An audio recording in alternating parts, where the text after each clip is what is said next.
Hello aspirants, welcome to Spardha Line. We are continuing our OMR series that the only most relevant topics are the PYQs that we are covering here. And this is the second part of theme that personality based previous year question. In previous sessions, I have covered all the places that came uh, in UPSC previous year from the 1995 to 2025. So in this second part, I'm going to cover the personality based questions. So in previous part, I have covered numerous personalities till I guess mostly the period of Harsha, the personality that came in previous year question that I have covered. So after the Harsha, in this part, I will start the after Harsha, that is the medieval period. So in medieval period, what personality came in the previous year question that we are going to see.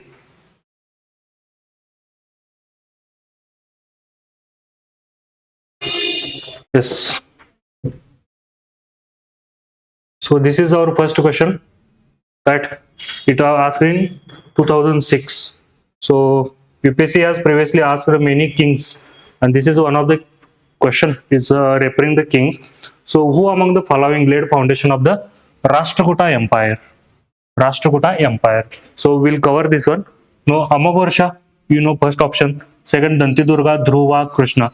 These all four are the Rashtrakuta kings. But easy one, who is the founder? Then Dantidurga. So again, the same way there are many questions will come based on the who laid foundation. So these questions we will cover here now.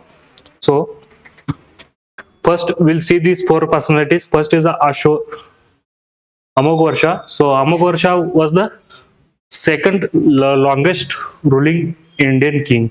So he ruled nearly 64 years. So longest reigning king is the Nandivarman of the Pallava dynasty. So he was the longest reigning. He ruled for the 66 years.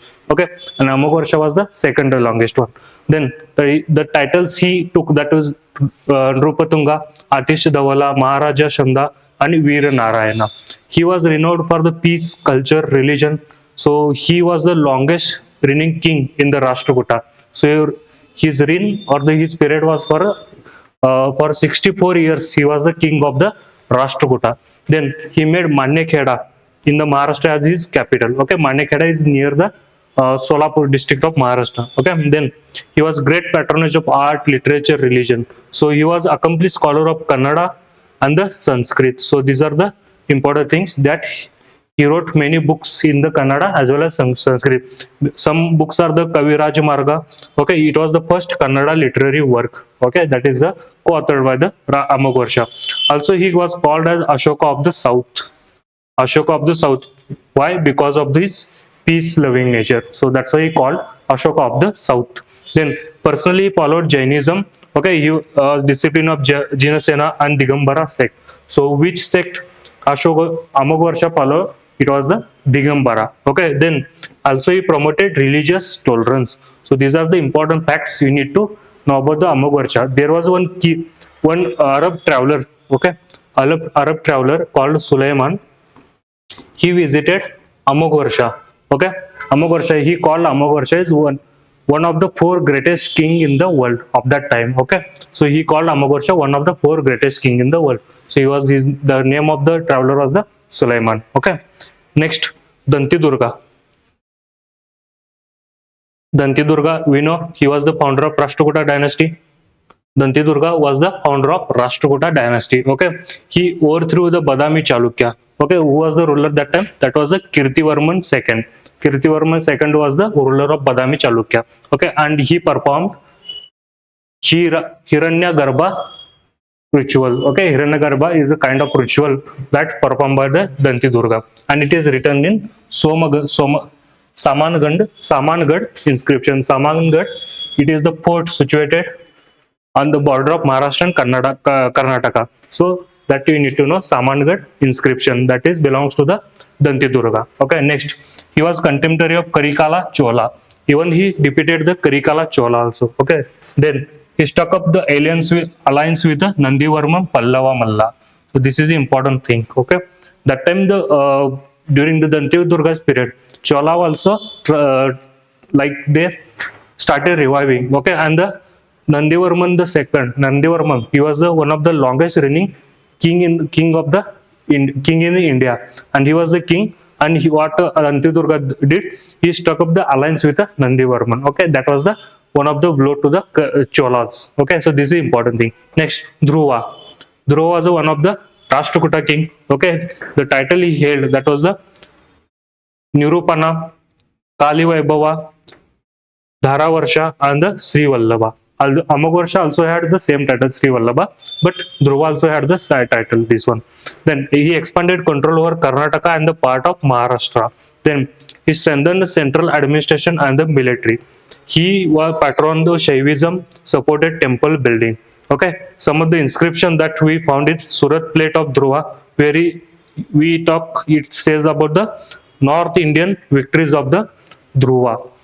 Then Baroda plate, it is about the land grants and the administration. Then Nashik records, this talks about the Deccan consolidation done by the Dhruva. And Dhruva was the king who led his attack on the Kanauj. Okay, he sacked Kanauj for some period, and that was led to the final blow to the Gurjara Pratyahara. After that, it led to the fall of the Gurjara Pratyahara, and who laid foundation of this, that is the Dhruva. Ultimately, the Krishna one whose the final attack led to the dissolution of Gurjara Pratyahara, but before that, Dhruva attacked Kanauj, so that time he weakened Gurjara Pratyahara considerably. So these are the important things. Next, Krishna one. He was the second king of the Krishna one was the second king of the Rashtrakuta. Okay, he consolidated Rashtrakuta control over the Deccan region. Then he patronized Shaivism, okay, and supported Brahminical institutions. He expanded control over parts of Maharashtra, Karnataka, and Madhya Pradesh. He built famous Kailasnath temple at Ellora. So this is important thing. It is built by the Krishna one. There is another Krishna 3, but remember Krishna 1 who built the temple, Kailasnath temple at Ellora. Then this about the Kailasnath temple. This temple entirely carved from the single monolithic rock. It is carved from up down. Okay, not assembled. Usually, how the temple construction starts? They starts from the basement. First they build base. Okay, finally they build the Kalasha. But it is happened reverse when it comes to Kailasnath temple. It started from the Kalasha and ended with a base. Okay, so that's why it is called as top down. Then the giant pillar, mandapams, courtyard, sculptures of Ramayana, Mahabharata, that we have seen when we discuss the Ellora in previous session. So those who have not seen that, they can go and see this. So this is about the Krishna one, that all 4 personality we have seen. Then briefly we'll see who are the founders of the major dynasties. So first empire that we call, it is India's empire, that is Maurya. We all know who laid foundation of this, that is Chandragupta Maurya. Then Shunga empire. Okay, Shunga empire established by the Mauryan Senapati. He was the commander in chief of the Maurya dynasty, and the last ruler of Maurya dynasty was the Bhagabhadra, and that after it is led to the establishment of Shunga dynasty. Then again, like contemporary dynasty, if you see Badami Chalukya. Okay, it's better we'll discuss this in separately when we'll discuss the kings and the dynasty, because this is going to be one of the topic. So rather than discussing here, it will again increase the period of this video. So better I will discuss with the kings, dynasty, and the wars they fought. So that can be the one more theme. So there I will cover the the themes associated with the kings and the dynasty. Okay, so here we'll see the other personalities apart from the kings. Okay, other the cultural, all these things. So this is the Kailasnath temple. So if you can see, it is started from here and ended here. So this is the top down temple. Then these are the events in the history. So first it's about the, again it is talks about the kings and their dynasty and their founders. So first talks about the rise of Pratyahara under the King Bhoja. Then it is asking you to arrange it in chronological order. Okay, first is the rise of Pratyahara under King Bhoja, then establishment of Pallava power under Mahendra Varman, then establishment of Chola under Parantaka, then Pala dynasty founded by the Gopala. So here, even if you know the logical sequence, the Chola comes under after the Pallava. So it should be 3, and after that 2, after 3. This should be sequence. So wherever this sequence you find, that would be most probably correct. Here we found this sequence, here we found, but here 3 comes, then 2 comes. So this cannot be answered. This also same. This cannot be answered. So by this way we can come to the 50-50. Now we need to decide whether this fourth Pala dynasty came first, or this Pratyahara rised first. Okay, Pala dynasty we know these are the little bit related one, but the Pratyahara dynasty was established by the Ballabha. Okay, not the Bhoja. Bhoja, he was a contemporary of Amogha. So this comes later, and the Pala dynasty, the foundation of Pala dynasty by the Gopala, it comes the first. So the answer would be the 4 comes first, and then the 1, that will be C will be your answer here. Okay. Then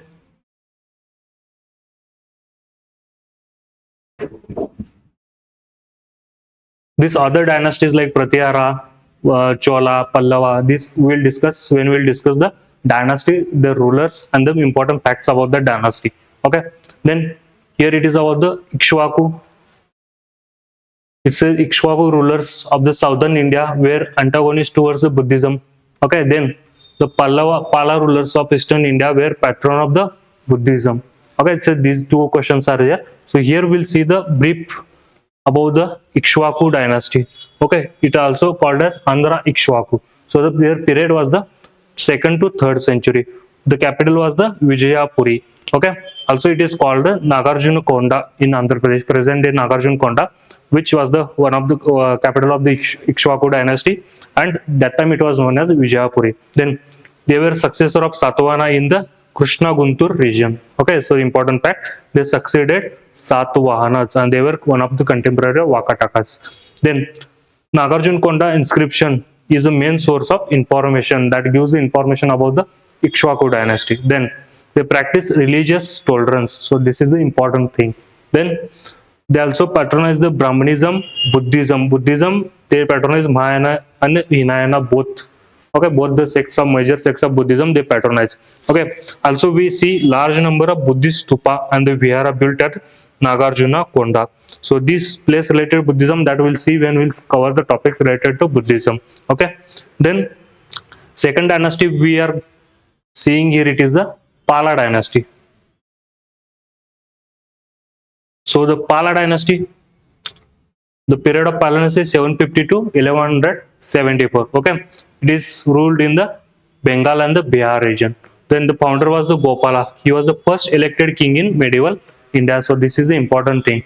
There was a turmoil or the instability. Okay, so the many kings came together and they elected one of them person who was the Gopala as the king of the all other kings, or a king of the king. This is important. The monarchy with a feudal element. So Samanta Shahi. So that was the one of the feature of the Pala dynasty. Okay. Then next important feature, they were patronage of the Mahayana and Vajrayana Buddhism. They patronized 2 sects of Buddhism, that were the Mahayana and the Vajrayana. Also they were tolerant towards the Hinduism. Shaivism and the Vaishnavism was also prominent, because the eastern India, if you see, major dominant sect is the Shaktism, but along with Shaktism they patronize Shaivism and the Vaishnavism. Okay, then they patronize Buddhist universities. Which one? Nalanda, we all know Nalanda. Then Vikramashila, Odantapuri. This Odantapuri is established by the Gopala. Okay, Vikramshala established by the Dharmapala. Nalanda, it is established by Kumaragupta, but again it is revived by the Dharmagupta. So these Dharmagupta associated with those two universities. Odantapuri, it is established by the Gopala. So important thing. Then it is they developed a famous Pala school of sculptures. Okay, they used black basalt, bronze statue, the highly polished surface, and the images of Buddha, Tara, Avalokiteshvara. So these were the important thing. And when the in 1174 this Pala fell, so they succeeded by the Sena dynasty. Sena dynasty succeeded by the Sena dynasty. After succeeded Sena dynasty, who succeeded? They succeeded by the Delhi Sultanate. Delhi Sultanate. Okay, so this is the sequence. Remember, the Pala succeeded by the Sena. Sena was the major dynasty. There were other many dynasty who succeeded Pala, but majorly the prominent dynasty was the Sena. And who succeeded Sena? That is the Delhi Sultanate. Okay. Then next,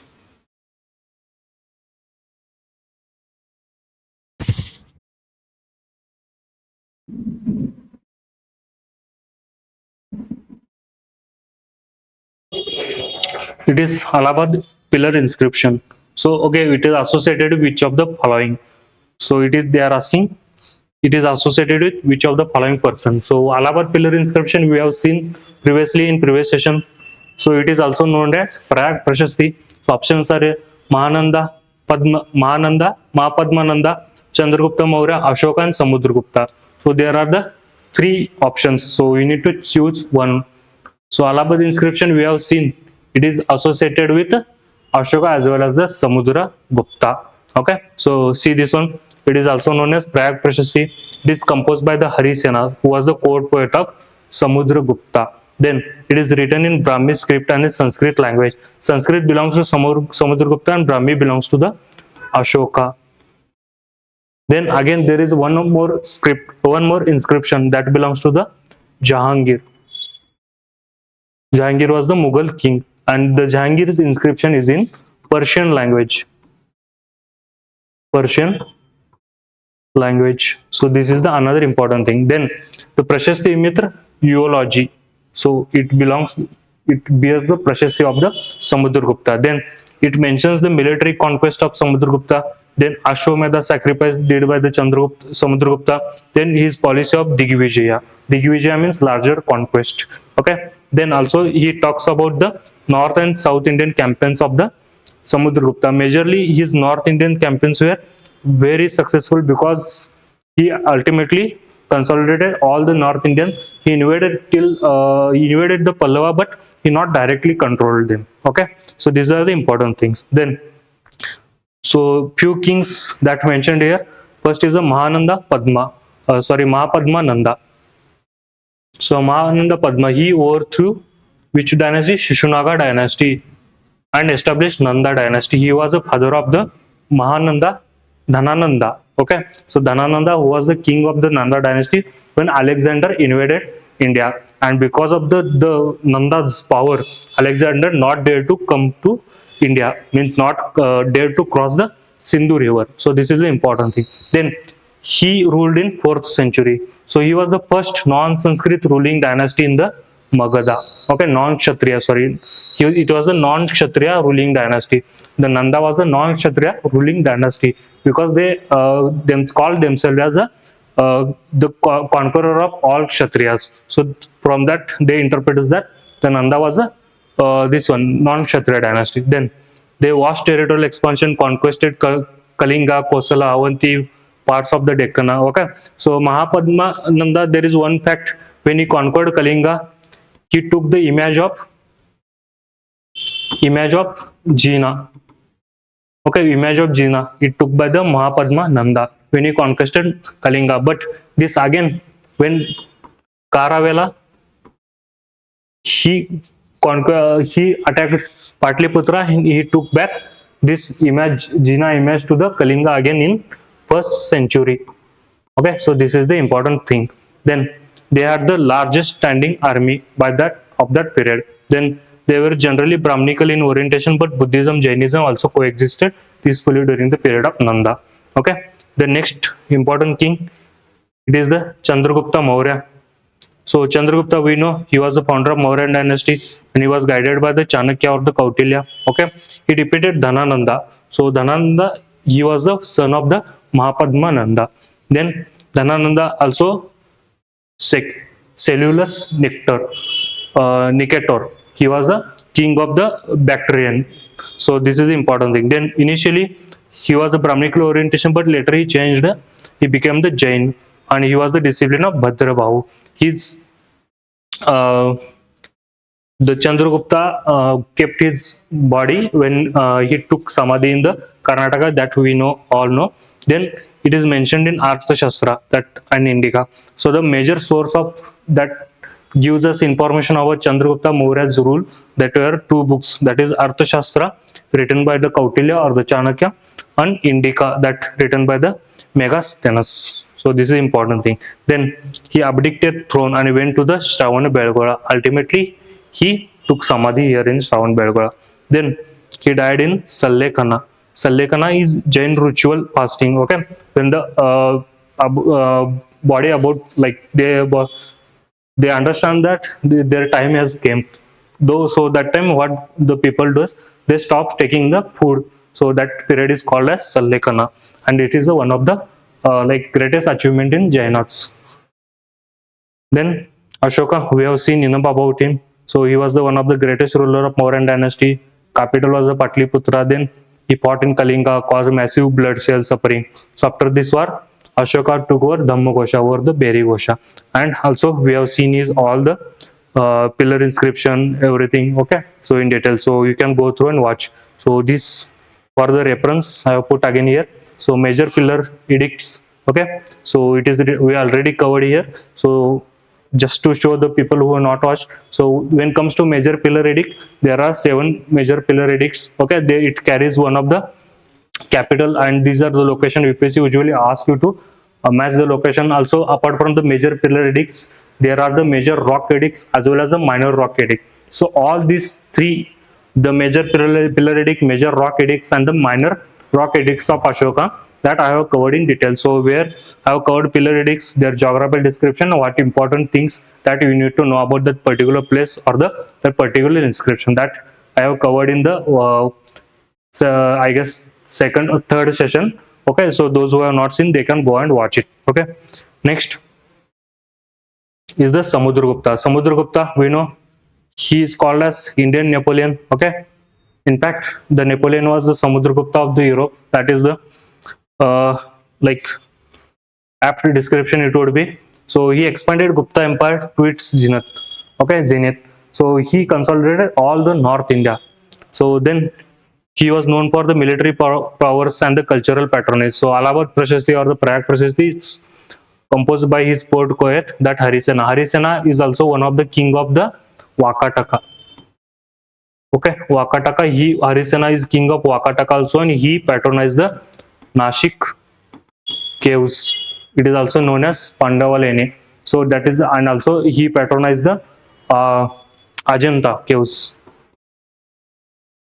Ajanta caves. So these are important thing. But remember, Harisena was the poet. When they refer Harisena as poet, he was the poet of Samudragupta. When they will refer Harisena as king, he was the Vakataka king. So this is an important thing. Then he gives credit to Samudragupta for numerous victories, military victories all across India. Then there are some gold coins inscription indicates that he was talented poet and also played the music. So there are the coins where they have seen the Samudragupta playing veena. Okay, so from that they interpret that Samudragupta was the talented poet and he was well versed in the music. Then he had the tolerant policy for the all religions. Okay, and but he was a devout Hindu, so he followed Hinduism. He also supported Buddhist philosopher like Vasubandhu and learned Buddhism's core principle. So this is an important thing, that Samudragupta was a tolerant. He was the reverse of the Ashoka. He had violently conquered the North India, but when it comes to the religious, he was tolerant towards it. Okay, so this is the important thing.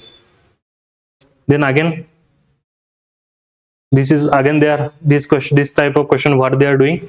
They are asking the the peoples in the courts of the kings. So these were Pushyamitra King Shunga. He was the founder of the Shunga dynasty. He killed Bhadrabahu. Okay, Bhadrabahu, or they call some other name for that same person. Okay, but he killed Bhadrabahu, the last king of not Bhadrabahu. I guess I forgot the name. So he killed the last king of the Maurya and he established the Shunga dynasty. Also, he was credited to defeat of the Indo-Greek. Okay, so this is important. Then Amar Singha, it says that he was with Harsha. Then Kalidasa was the Chandragupta too. So Kalidasa is quite well known. So we know third is correct. So where three is there? So at least we can eliminate one. So now the Panini, they are saying the Panini was in court of Pushyamitra Shunga. So Panini's period, if you see, Panini's period, widely it is said that some book calls it 3rd century, some calls it 6th century. And Pushyamitra, he comes in 200 BC somewhere. Exactly, it's 185 BCE. So his role was 185 to somewhat 140 to 1. This period was the Pushyamitra Shunga's period. So we can easily say that first is wrong. So again, if we eliminate D, remaining 2, now we need to decide Amar Singha was a Harshavardhana. Then we are seeing the Harshavardhana. There were 3 prominent poets in the Harsha's court. Okay, so one that we have seen in previous session, those who have not watched, they can go and watch. So now when it comes to Amar Singha, he was the poet of the Chandragupta. So the correct option is there C. 2 and 3 is not correct. So why I am taking this, because what they ask about the kings. So what we need to do, we need to see the king, their courtesans, okay, the king, their inscriptions, okay, this and the battles they fought. So this is the one theme. Another one theme that I am going to cover, where I will cover the kings, I will cover their courtesans, then the inscription related and battles and the other major facts related with the kings. So this way we can cover the one more theme here.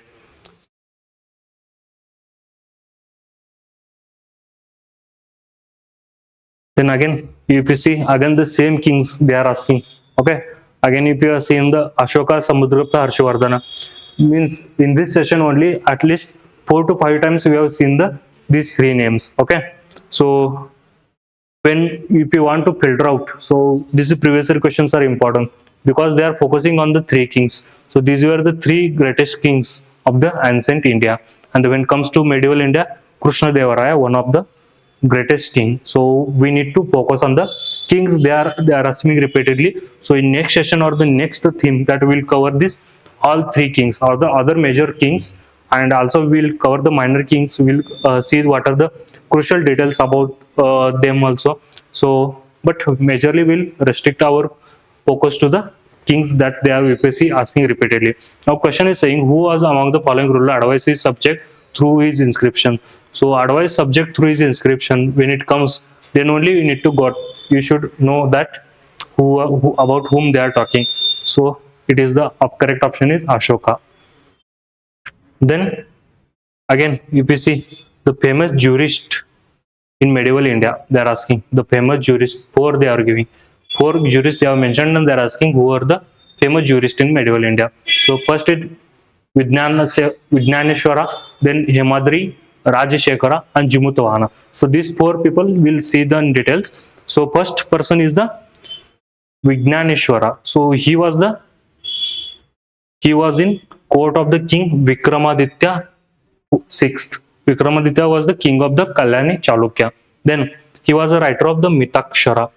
This is important. The Vijnaneshwara, he was a writer of Mitakshara. And also this Mitakshara, it talks about the inheritance by birth. Okay, what we can take inherent from, what we can take from our father, okay, through our birthright. So this will cover when we'll cover the text. Okay, so that time we'll cover this also. So just for reference, it was first translated by the Colebrook. Okay, so this is important thing. Then it had a status of legislative text during the British period. Mitakshara, it is referred as legislative text. Also the current Hindu code bills, that these are the based on the Mitakshara and the Dayabhaga. So still the principles that laid down in Mitakshara still we practice in our society. So this is important. So its Telugu version, it is Vijnaneshwara Mulu. So this is the one of the important thing. You can remember it. When it comes to Mitakshara, it was mostly followed in the West India and the South India, and Dayabhaga it is followed in the mostly the Eastern India. So this is the important thing. Then next person is the Hemadri or Hemadpant. Okay, Hemadi or Hemadpant. He also known as Hemadpant. Okay, he was the prime minister of the Yadava king.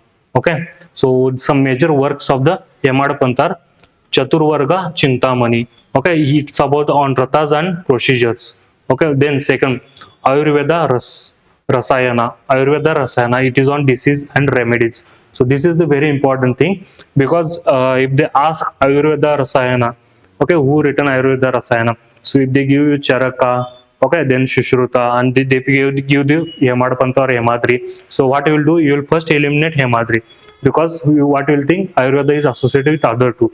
Already they have asked a question about the Hemadi, so there is much possibility they will ask about this particular text to confuse you. So remember, Ayurveda Rasayana is written by the Yamadapant.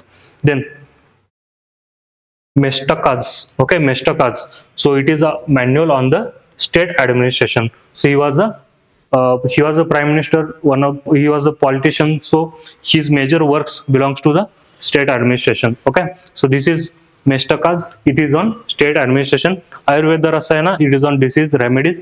Chaturvarga Chintamani is on Ratha, or the procedures that judiciary need to follow. So this is the important thing. Also, he introduced Modi script. So this Modi script, it is used to write the Marathi. Previously, Marathi was written in the Modi script. Okay, now they adopted the script called as Balabodha. So, but previously the Modi script, if the question asks Modi script is associated with Marathi, don't mark it as a Gujarati. Okay. Then promoted the plantation of Bajra, making a staple crop. So Hemadpant, he was credited for the promotion of plantation of Bajra. So if you see the Yadavas dynasty, it was majorly ruled in the Marathwada region of the Maharashtra, as well as the Kalyana, Kalyana Karnataka region, Kalyana Karnataka and Marathwada region. So now also if you see, go on and see in Marathwada region, Kalyana Karnataka region, we will find the Bajra is one of the dominant crop. So okay, and this credited to Hemadpant. He introduced the plantation of Bajra there. Okay, if you come this side, Kittur Karnataka side or the Western Maharashtra side, you will find the dominance of the Jwari, but that side it is the Bajra. So this is important. Then Rajashekara. So he was the poet of the Pratihara dynasty. He was a poet of the. He was in court of the Pratihara. Okay, so this is important. Again, his particular period is disputed, so I'm unable to find in which king's court he was. So remember, he was a court poet of the Pratihara. If the question asks, it mentions the any Pratihara poet, then Pratihara kings mark it correct. Then he wrote in both Sanskrit and the Prakrit. Okay, so one of the Kavya Mimamsa. Okay, it was important guidebook for the poet. So the Rajashekara, he is written Kavya Mimamsa. It was one of the guidebook for the poets. Then Karpura Manjari. Karpura Manjari is one of the major work and is based on contribution of his wife. Okay, so this is important. Karpura Manjari is a work of the Rajashekara. It is dedicated to his wife. Okay, then other works that he has written, it is the Vidasala Banjika. Vidashala Banjika, Bala Bharata, and the Bala Ramayana. So these are the important texts of the Rajashekara. Also, he was a teacher of the Mahendrapala I. So Mahendrapala was the king of the Pratihara. He was not king of the Pala dynasty. He was a king of Pratihara dynasty. Some last rulers of Pratihara dynasty, they had this last name Pala. Okay, so don't get confused here. Then next person is the Jimutwahana. Okay, he was a scholar of law and religion. So there is less information we know about the Jimutwana, but we just need to know the major legal and religious treatises that written by the Jimutwana, Vyavahara, Mantrikan, Nyayaratna, Matrika. Okay, Vyavahara Ratna and Nyayaratna, Matrika. These are the works credited to the Jimutwana. Then next is about the Mughal painting. So it says that Mughal painting reached to its zenith under whom. So we know the answer is a Jahangir. So just brief, we'll see about the Mughals and what they did, Mughal kings. So here we'll finish the Mughals itself. So emperor, their contribution to the paintings. Okay. So first is the Babur. He introduced Persian miniature painting. Okay. Persian miniature painting, and that painting influence in the mural painting. Then he patronized limited due to short reign and some notable styles that came, that is the Persian style during the Babur's time. Then next person is the Humayun. So Humayun brought the Persian artist to India because for measure of the period after defeat from the Sher Shah Suri, he went to he lived in the court of the Persian ruler. So while coming, he brought the Persian artist to India. So here we found the foundation of the Mughal painting school, because they started blending Indian painting with the Persian painting. So that is blend of Persian and Indian element. So it started emphasizing on the naturalism. Previously, Indian painting, they majorly focused on the depicting the gods, okay, and also the paintings based on the social life of the people. Even you see from the prehistorical period. So that time we see the dominance was the social life. But what the Mughal started, they started emphasizing on naturalism. Then Akbar, he established imperial atelier, okay, or it is called as Karkhana. Then he commissioned illustrated manuscript, okay, Akbar Nama. So it is illustrated, means it is the pictographic. So this is important thing. Also the rich color, detailed landscape, narrative storytelling, these are the major dominance or the influence of the Akbar's time painting. The next person is the Jahangir. He was the person who patronized painting or favored painting over the architecture. Okay, and the Mughal painting reached to its large extent during the period of the Jahangir. So he favored naturalism. So poets of court, flora, fauna, it was emphasized on the realism. Okay, so the court element, that the during Akbar period, what we see, the dominance of court life in the painting that we have seen, that was broken by the Jahangir. He gave an emphasis to the flora, fauna, and realism. Okay, so this is important. Then the portrait botanic animal studies. Okay, so these are the important influence of the Jahangir. Then Shah Jahan. So Shah Jahan court painting declined slightly because he emphasized more on the architecture. So major architecture, Red Fort, Taj Mahal, this was built during the Shah Jahan period. So his interest was in architecture than the painting. So this is important. So that's why we see the declining. Okay, court paint. Then the empirical painting. So the empirical painting when started declining. So the imperial, the Mughal painter, they started moving towards the regional dynasties. Okay, the regional, mostly we see the Rajasthani paintings. Okay, different dynasties were there. Jaipur was there. Okay, then again the Kota dynasty was there. These people started giving patronage to them. So there we'll see the rise of the regional painting. Then the Aurangzeb, okay, he was not interested in anything rather than territorial extension. So we see the reduced patronage to art. So religious orthodoxy, okay, it was the dominant. Like also the paintings that were limited paintings, but the what was the dominance? That was the religious orthodoxy. So this is the important thing. Then next, it is about the after consolidation of his power, Balban assumed a grand title of what title assumed by the Balban. So first Tute Hind, then Kaisare Hind, Jile Ilahi, Dine Ilahi. So which was the title adopted by the Balban. So when comes to this Tuti Hind, okay, Tute Hind. So this was the title adopted by the Balban. Okay, it is meaning of the sword of India. Then it is symbol of absolute authority and the military power.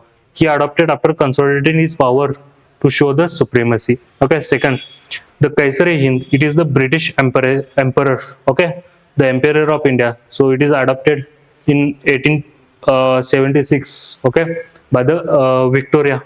She was the British king, and that is title given through the Allahabad Darbar, okay, and that was the conducted by the Lytton. So this is an important thing. Then Zil-e-Ilahi, it is gone to the Akbar. Also many times they recognize it is Akbar also.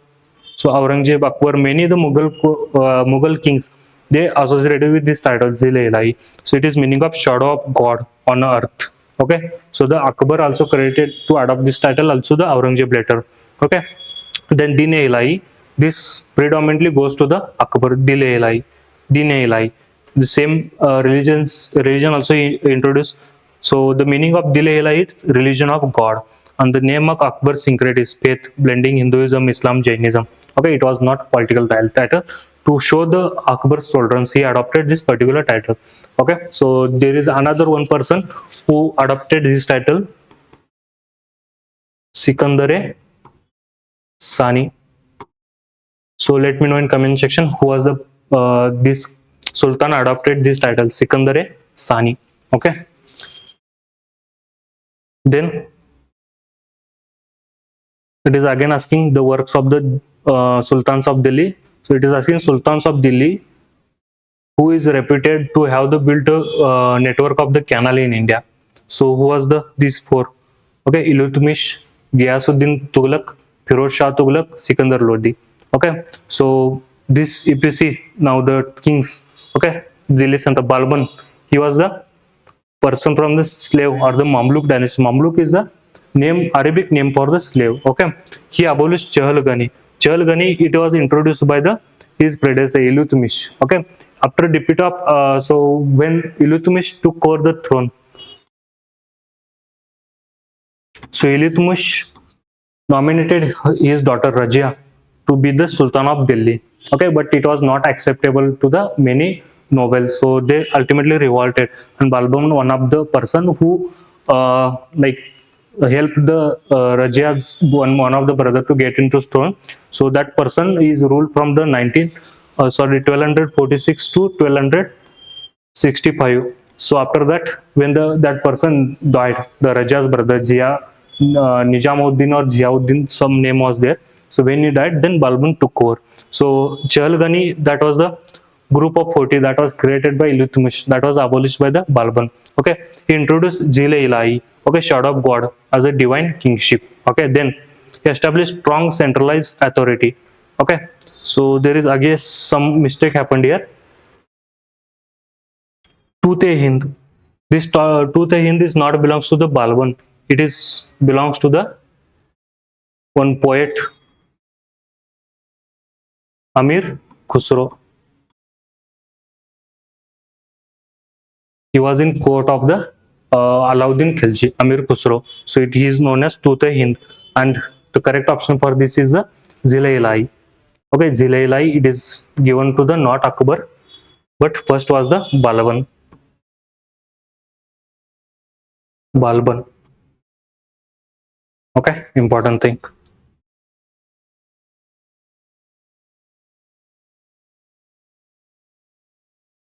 So established strong centralized authority. So blood and iron policy he adopted. Okay, he was very harsh and he had the authoritarian rule.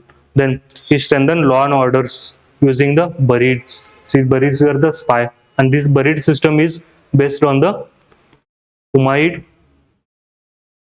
system. This Umayyad system was the used by the Khalifa of the Saudi Arabia. Okay, Arab. So this is the Umayyad dynasty. It was in Saudi Arabia, is located in Saudi Arabia. They introduced the buried system that was adopted by the Balban. Okay, and there was the two rituals that Balban introduced. That was the pabos. Okay, so to when you enter the court of the Balban, you're supposed to touch the ground. Okay, so these are the introduced by the Balban. Then Firoz Shah Tughlaq. Okay, he introduced jizya as a separate tax and reduced oppressive tax. So jizya first time introduced by Kutubuddin Aibak. Okay, Kutubuddin Aibak introduced, but Kutubuddin Aibak exempted Brahmins. But Firoz Shah Tughlaq, what he did, he imposed jizya as the separate tax. Previously, jizya was imposed as one of the tax, and it was imposed on the mostly the revenue. Okay, but what Firoz Shah Tughlaq did, he imposed it as the separate tax, as well as he imposed on the Brahmins also. So this is important thing. Also, he reduced other oppressive tax. Okay, that's this thing. Then he built canals and the public infrastructure in cities like Firozabad, Jaunpur, Hisar. Okay, and he also repaired Qutub Minar. So he created Diwane-Bandagan. So it was the slave department. So many the young people recruited to serve for the king. So this was the done through the Diwane-Bandagan. Then he followed orthodoxy Islamic policy. Okay, so he was one of the bigot. Okay, along with Akbar, Aurangzeb. So this is important again. He was the person who brought the Ashokan pillar to Delhi. So it is called Topra Delhi pillar. Okay. Then Iltutmish. Iltutmish, he was the founder of the Mamluk dynasty or the slave dynasty. So Aibak, it is introduced, but formally Iltutmish started it. So he was consolidator of Delhi Sultanate, made Delhi as a permanent capital of the Delhi Sultanate. Also introduced silver tanka. So important is silver tanka and copper jital. Then he laid the foundation of stable currency. So he created Chahalgani, okay, that 40. Then to help administrators, advise, stabilize the Sultanate. Then he completed Qutub Minar, expanded Quwwatul Islam Mosque. It was built after the destroying the Jain temple. Okay, it is located in Qutub Minar complex. Then he refused to Aslam the Jalaluddin. He was the Mongol. He was the prince of the Khwaris dynasty. And when Mongol attacked the Khwaris dynasty, this Jalaluddin he fled and asked the Iltutmish help. So he rejected their help because Mongols were very powerful. They would have came to the Delhi. They would have easily destroyed Iltutmish. So the keeping that mind, he declined the Aslam. Then he nominated his daughter Rajia Sultan as his successor, and she was the first woman ruler of Delhi. Then Muhammad bin Tughlaq, he was known as wisest fool, okay, because of his innovations. Okay, he was a highly intelligent, visionary, and but impractical ruler, and because of that, he was called as wisest fool. Okay, then what was the impractical, why it is called impractical ruler? First is he shifted capital from Delhi to Dawlatabad or the Devgiri was capital of the Yadavas. Okay, so here he located because he wanted to control North India and South India simultaneously. But after traveling half of distance, then he realized if he goes to Devgiri or Dawlatabad, he will not able to control the North India. So he again abandons his plan and go back to Delhi. Then also he issues copper or bronze token with silver value. Okay, so he introduced token currency. Okay, to it is done by the one of the Mongol ruler in the China, but to copy that he does same thing, but ultimately it also fails. Also he increases land revenue to half. Okay, in Doab region, the Yamuna Ganga Doab region. So what happens ultimately? The farmers in the Doab, they revolts against him. So again he also withdraws it. Then also one of the the expedition, the Karachi expedition, that he wanted to attack the China through the Himalaya. But what happened? The 10,000 people went to attack. Only 10 people came back. So this is the one of the impractical steps taken by the Muhammad bin Tughlaq. Okay, but also important thing he has done that. He strengthened the postal system. He introduced merit over the nobility in appointment. Okay, encouraged merit. Then he faced constant rebellions in Bengal, Deccan, South India. Okay, South India during this person's period, the Vijayanagara dynasty and the Bahmani Sultanate got established in Deccan. Okay, then he died in 1351. Okay, Tata in Sindh. Okay, so he went to suppress the rebel there, and after who takes over the Firoz Shah Tughlaq. Then they are asking you to arrange these forts in chronological order when they built. So first is the Tughlaqabad fort, then Lodi Garden, Qutub Minar, then Fatehpur Sikri. So now if we see who has what Tughlaq, when Tughlaq comes, they comes around 1320. So this period Tughlaq comes. Okay, so it is obvious they would be building fort in that period. Then Lodi. So Lodi dynasty, what time Lodi dynasty came? It came around 1451. So this time the Lodi dynasty established in India. Then Qutub Minar, it was established by started by the Iltutmish. Okay, so Iltutmish period 1206. Fatehpur Sikri, it is credited to Akbar. His period was the summer. His period 1656. Now easily we can understand, if you know when which dynasty come, then you can easily understand when these forts or the these buildings were built. Okay, so for that you just need to know who built what dynasty, what particular architecture built by the which ruler of which dynasty. So this is the sufficient to know. So when comes to Qutub Minar, it is built by the Qutubuddin Aibak. Okay, and completed by the Iltutmish. But ultimately the Firoz Shah Tughlaq, he also built the fifth pillar. Okay, so it is called as repair, but he ultimately built the fifth pillar, last pillar. Then it was a purpose of victory triumph to celebrate Muslim dominance and the call for the player. So the architecture that we'll see again, it is built in red sandstone and marble. So it has 5 stories. Fifth was built by the Firoz Shah Tughlaq. Then tapering in design. It is carved inscription in Arabic. Okay, mostly Quranic verses are there. Then is a fluted minar with a balcony. So this is the things. Then Tughlakabad Fort, it is located in Delhi. It is built by the Ghiyasuddin Tughlaq during this particular period when he was the became the ruler of Delhi. Then this fortress was the capital of the Tughlaq dynasty. So medieval military architecture. Okay, it says so. What the important feature we see? It was it had stone walls, bastions, then the deep moat, then rubber masonry. So this is the important typical Tughlaq style we see. Then it is designed for the military strength and minimal ornamentation. Fatehpur Sikri, it is located in Agra. Okay, it is built by the Akbar. So it was capital of Mughal Empire for 14 years, and it is one of the site of UNESCO World Heritage Site. Fatehpur Sikri ultimately abandoned by the Akbar because of the water shortage. So this is the important thing, and the UPSC asked this question: why the Akbar abandoned this is Fatehpur Sikri? So this is important thing.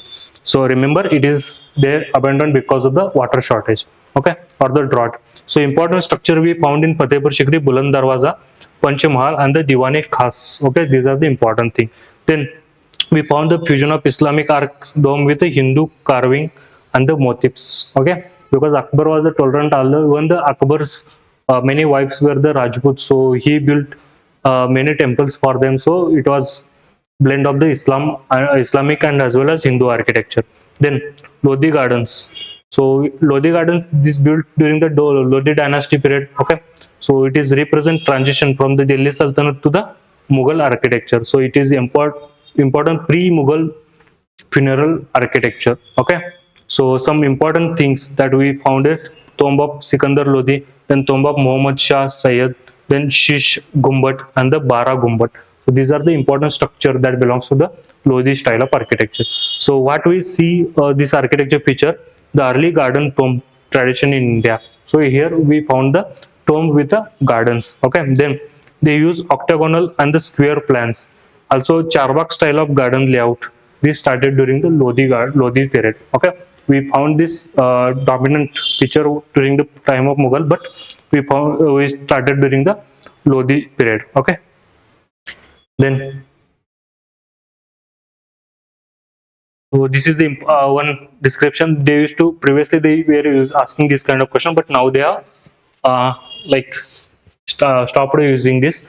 So it says the king was freed from his people and they were from their king. So on whose death this Badauni comment. So now to answer this, even if you don't know this, it is fine. You need to know he was in court of which king. Okay, even if you know this thing, Badauni, he was in court of which king, that you can answer this one. That I will discuss in previous session. Okay, so that you can go and see and answer this particular question. Then it is asking chronological order. So first is the Krishna Devaraya, is reign of Krishna Devaraya, then again construction of Qutub Minar, then arrival of Portuguese in India and death of Firoz Tughlaq. So when come to Krishna Devaraya, we know the Krishna Devaraya's period 1510 to 1530. It was the period of the Krishna Devaraya. Qutub Minar, when Qutub Minar constructed, we just have seen it is started in 1206. Okay, so here it is started. Then arrival of Portuguese. Who was the first Portuguese to come? That was the Vasco da Gama. He came during period of 1498. And death of Firoz Tughlaq. He became the king in 14. After death of Muhammad bin Tughlaq in 1351, and he was king till 1388. Okay, this was the period. So now let me know how you can arrange it. So even if you know this particular sequence, so Krishna Devaraya would be something is going wrong here. I guess options are need to recheck once. Okay, chronological sequence, if we see, the first one should be the last. Okay, then now we need to decide whether 2 comes first or 4 comes. Construction of Qutub Minar. Okay, it was the early Islamic architecture. Okay, it was the first architecture built in India by the Delhi Sultanate or Islamic ruler. So this you can easily say that A is the answer here. Then next, which one of the following Muslim ruler was hailed as the Jagat Guru by his Muslim subject because of his belief in secularism? This is one of the important, particularly for KPC as well as for UPSC, because the person was called as Jagat Guru, and the person is Ibrahim Adil Shah. So he was the Sultan of Bijapur. Okay, Adil Shah dynasty. We know that one. Then he was called Jagat Guru Badshah for his secular and tolerant outlook. He followed religious tolerance and the secularism. He composed songs in praise of the Hindu gods like Saraswati, Vishnu, and Ganesha. Then he was author of Kitabe Navras. Okay, Navras or Navras. It was in music and spirituality. He promoted Hindu-Muslim harmony and cultural system. Okay, in this Kitabe Navras, he composed music, Sufism, Bhakti's idea. Then it was a unique blend of Hindu-Muslim spiritual themes. So this is important thing. Ibrahim Adil Shah was known as a Jagat Guru. Okay. Then Hussain Shah. This Hussain Shah was the founder and the greatest ruler of Hussain dynasty in the Bengal. Okay. The Bengal, this dynasty established in Bengal in 1494. Okay. After when the last days of the Lodi dynasty started. So that time this particular dynasty established in Bengal. So he patronized the Chaitanya Mahaprabhu.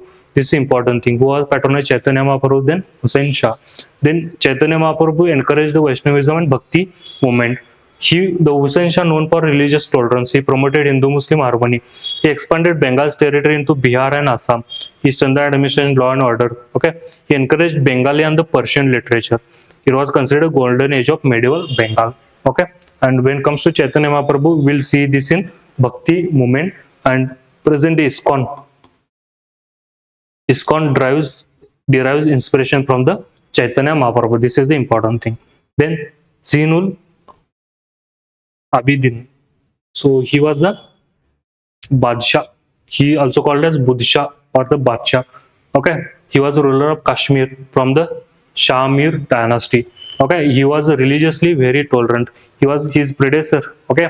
He destroyed the Sikandar Mir. Sikandar, he was his predecessor who destroyed the Matrand Sun Temple in the Kashmir. Okay, but this person was very tolerant. He encouraged translation of Hindu text into Persian, Mahabharata, Rajatarangi. Rajatarangi is the text which gives the idea of the ancient Kashmir. Okay, so during period of the Lohara dynasty. Okay, so this gives the this written during that period. So it gives the information about that particular period. Then he abolished the jizya and other oppressive tax on Hindus. Then this encouraged Hindu-Muslim harmony. Also, he discouraged sati. And this Zainul Abidin, he was famously wrote poets with name of Qutb. So this was the Qutb was the pen name adopted by this person to write the poems. Okay, this is important. Then Muhammad II, he was the Ottoman ruler. He was not India, so it is less important. And the Mahmud, they call it. So he led to dissolution of the Constantinople. He won the Constantinople. Then Mongol under Genghis Khan invaded India during reign of whom? So Genghis Khan. Okay, we have seen the Genghis Khan. First, just little bit information about Genghis Khan. He was the founder of Mongol Empire, and the Mongol Empire was the largest empire in the world, one of the till current. Then he known for his military strategy, mobility, psychological warfare. So in conquered Central Asia, Khwarizm Empire, okay, it was Persia, that the prince of this empire, Jalaluddin, he asked Iltutmish for help. Okay, he rejected it. So this we have seen. Then he parts of China, Russia, Afghanistan, Middle East. He nearly conquered all over the Asia, except the southern parts like India, Indian subcontinent, and the Indonesian islands. So if you leave this one, he conquered nearly all the Asia and the Gulf countries. Then he never invaded India. Okay, because ultimately his major focus was the expansion in the western part. So he not crossed the Sindhu and come here. Okay, but his later his descendant, started invading India. So in 1221, when the Mongols under Genghis Khan pursued Jalaluddin to the Indus, Iltutmish avoided Mongol invasion by denying Jalaluddin patronage and Genghis withdrawn from the India. So this is important. Then second, the Balban that we have seen, he was slave dynasty. Firoz Shah Tughlaq we have seen. Iltutmish also we have seen. Then Muhammad bin Tughlaq we have seen. Okay, these are again about these few people. Then next is how did Sultan Qutbuddin Aibak died. So this is the very famous theme of the UPSC because they used to ask how these people have died. So he died because of the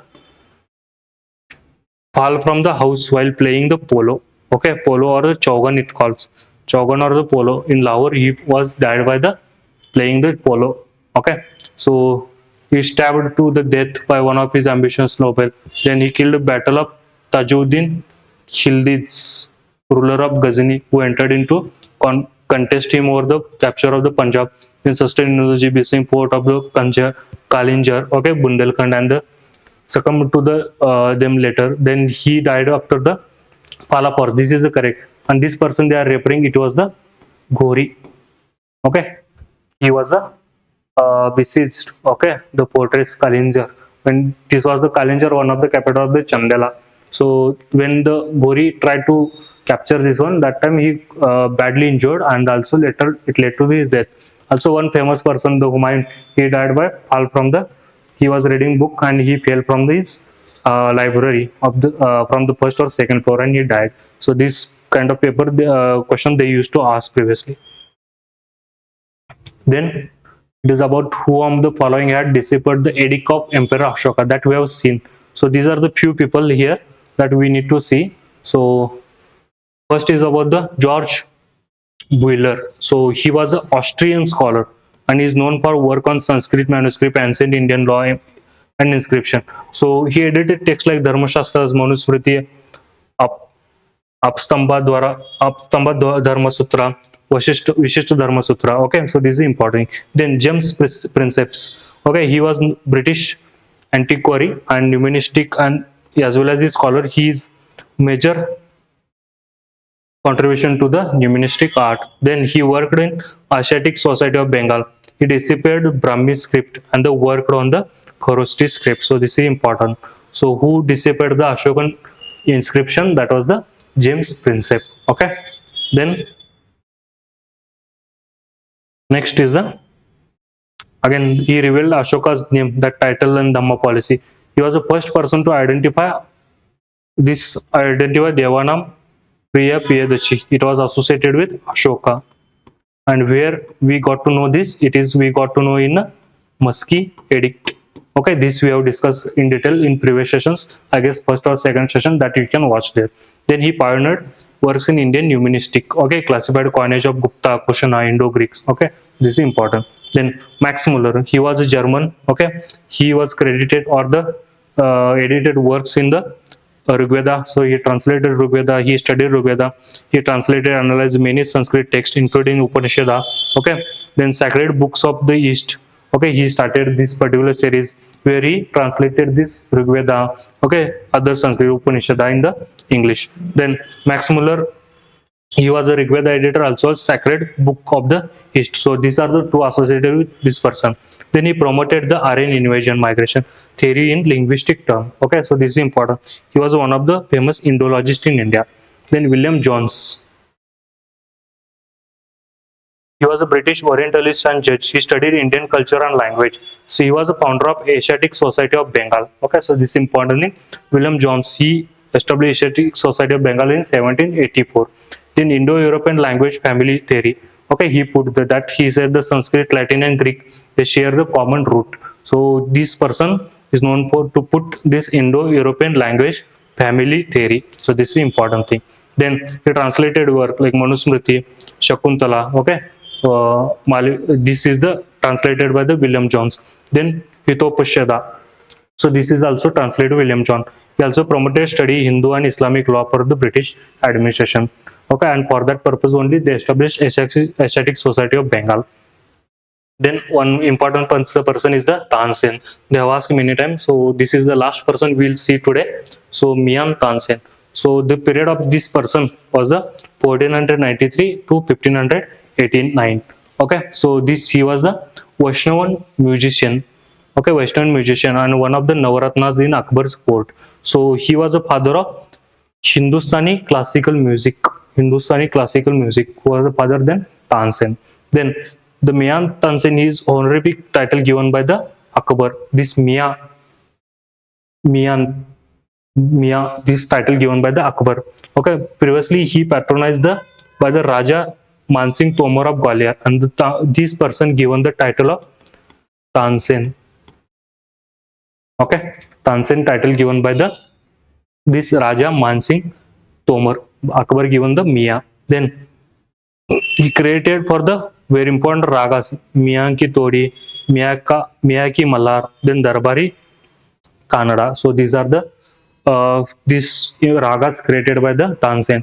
Then he was an expert in Drupad style of singing. Legends say he could light lamp by singing Raga Dipak and bring the rain using Megha Mallar. Okay, so this is the exaggeration. So, but yes, it is written. Then he composes songs glorifying his patron. Okay, he written song to glorify the Akbar or rather the Raja Mansingh Toran also.